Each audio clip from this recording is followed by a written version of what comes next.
Hi, my name is Elizabeth McPherson, and this is my introduction for data analysis and assessment.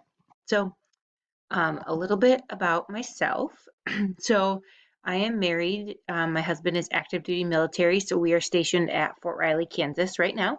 I have a 5-year-old daughter named Violet. She'll be 6 on Sunday, actually, so she's almost 6. She'll be in first grade next year. Um, we love to get out and do things together. I like to spend a lot of time with my family and friends doing road trips and just kind of spending time together. I'm going to be in my 11th year teaching. I have taught kind of a wide range of K through 12. So I really enjoy what I do, and kind of my future goals and my reason why are kind of shown on that bottom picture. Those are my high school students graduating when I taught in Florida. And my big why is to see these kids be successful. That kind of culminating graduation moment is so incredible to know kind of 12 years of different educators culminating together to support these kids. So my big why is obviously always the students, to be a mentor and a person in their life that pushes them towards those kind of mountaintop experiences in their life. My goals in terms of teaching are to receive my admin license and hopefully be in some district level special education positions. Some of the things I enjoy doing are baking. I really like donuts. I am an avid runner. There's my daughter sitting at the Home Depot cart. We really like to do home improvement projects, kind of DIY, build our own stuff. And caffeine is always a must in my life. So, going back to some of my teaching background, being a military spouse, I have taught in 3 different states, and I have actually taught everything from kindergarten all the way to AP calculus. So, the military has definitely blessed me with a wide range of opportunities. So, right out of college, I got hired at a private school, Christian Heritage Academy, where I was teaching 4th through 8th grade math. And then I had completed my master's in special education. And so I began working at Christian Heritage Academy as an intervention specialist.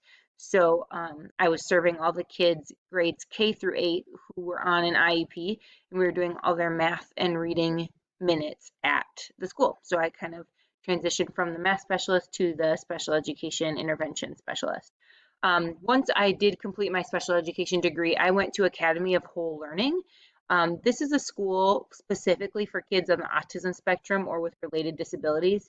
It's a private school, and I was their STEM specialist. So I had 10 kids all day, every day, kind of teaching them all the things. It was a self contained classroom. And then I'd spend a good chunk of my week working with the other teachers and some small groups on their STEM initiatives. So I really loved that position. When we PCS to Florida, I took a high school mathematics position, and I was teaching everything from remediated algebra 1 all the way to AP calculus. So I think, I never, after going into the special education world, I wasn't sure I would go back to math, and this was a really cool opportunity for me to just kind of get some higher level math experience, and I really did love it. Now that we're back in Kansas, I am at Junction City Middle School, which is a Geary County school, and I am a behavior specialist for the middle school specialized program. So I have any students 6th through 8th grade who have behavioral needs that cannot be served by the special education program kind of mainstream wise, and any kids who have a mental health diagnosis. So we have a fun self-contained classroom, and I spend every day all day with them, and I absolutely love it. So that's kind of a little bit about my background teaching. So looking at data, some of the ways that I have found that Erie County and maybe Junction City Middle specifically use data, we do have a variety of foundation class placements. So ways that kids can get into the right class. So foundations typically means 3 to 4 grade levels below, but we do have different levels, level A, level B. So we use a lot of data, a lot of testing, a lot of classroom observation to place kids in those accurate leveled classes, especially for English and math.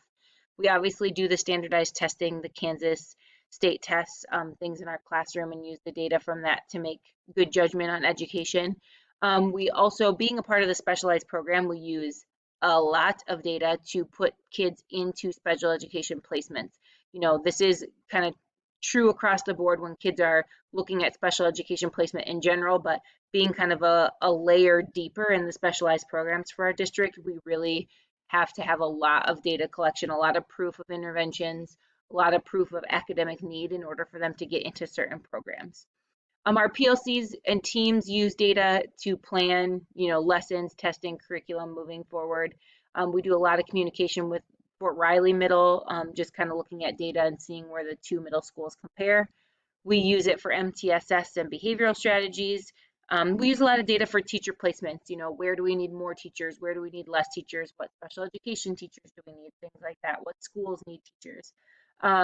And then we also use a lot of data that drives kind of what we do as a military community. We have a lot of data that comes in about families leaving. There's a lot of transition in our schools. There's a lot of high academic needs with some of the transition. So we use a lot of data collected kind of in terms of our military community to best serve our transient students. And then obviously right now in the culture of COVID, we're doing a lot of data collection with kind of what school will look like next.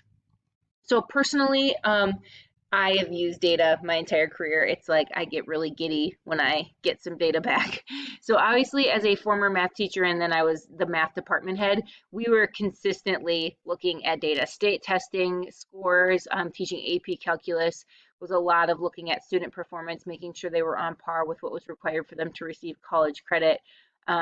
Just a lot of crunching numbers in terms of running a math department and then kind of teaching math.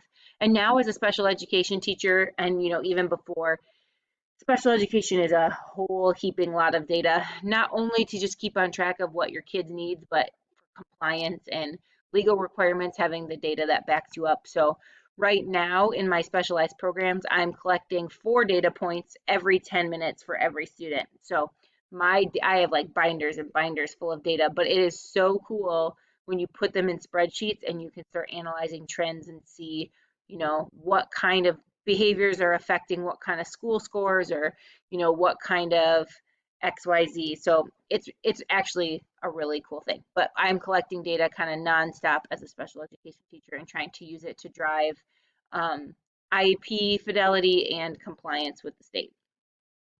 So I think my plan for improvement is just to continue to do it. I think the more you work with data, the more familiar it becomes. The more you're using platforms that you know how to use that can interpret data for you, the better you can get at using kind of what computers or other programs will do for you.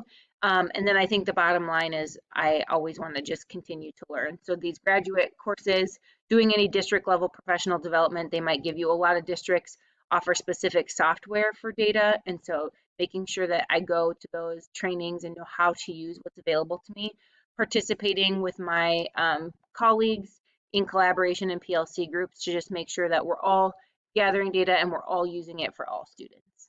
I look forward to this class. Being a math person, data is definitely my thing. So I'm looking forward to learning more.